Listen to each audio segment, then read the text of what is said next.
Pagiel signifie Dieu rencontre. C'est un privilège que Dieu vienne à ma rencontre. Le Seigneur lui-même vient et me parle, me donne des messages et bénit mon âme. Okran signifie le trembleur.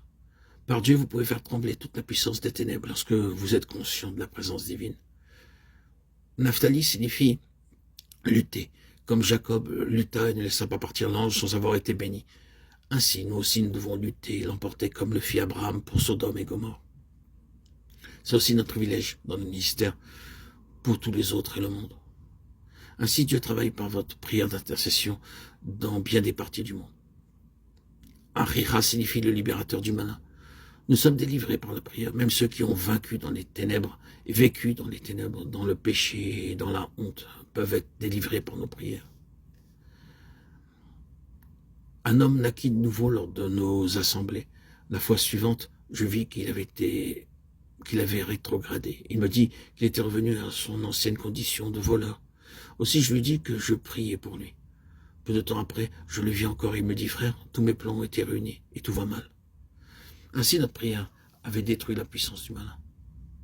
Enan signifie la fontaine. Nous devenons une fontaine de vie par la vie de Dieu coulant en nous et par nous.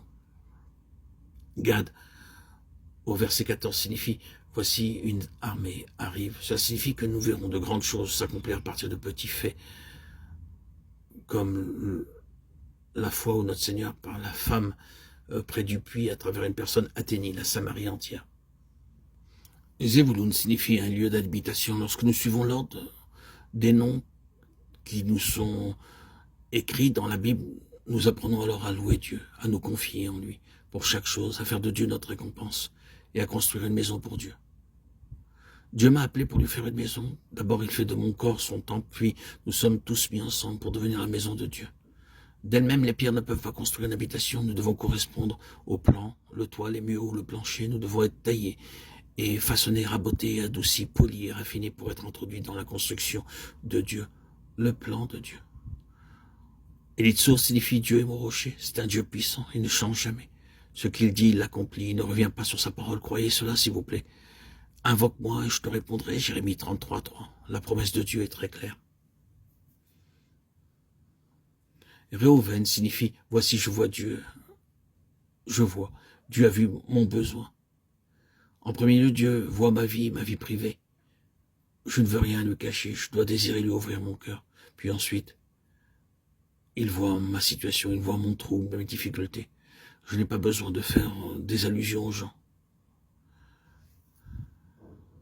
Après avoir donné toutes les explications de ce qui concerne Chédéour, Shimon, Simon, Shloumiel, Surishadai, Ephraïm, Manaché, Amioud, Guidoni, Gamaliel, Ahiezer, Asher et tant d'autres dans les précédents audios, nous avons maintenant une compréhension de ce que Dieu attend de nous. Ce Dieu de l'impossible. Luc 1,37. Nous devons maintenant continuer à prier que Dieu fasse de nous de véritables lévites, fortement unis et vivants près du cœur de Dieu, jouissant d'une communion ininterrompue avec le Dieu vivant.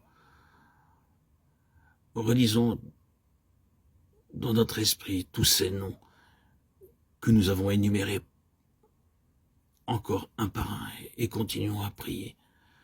Seigneur, mon Dieu, donne-moi l'expérience de Judas, Issachar, Zévouloun, Réhouven, Shimon, Gad,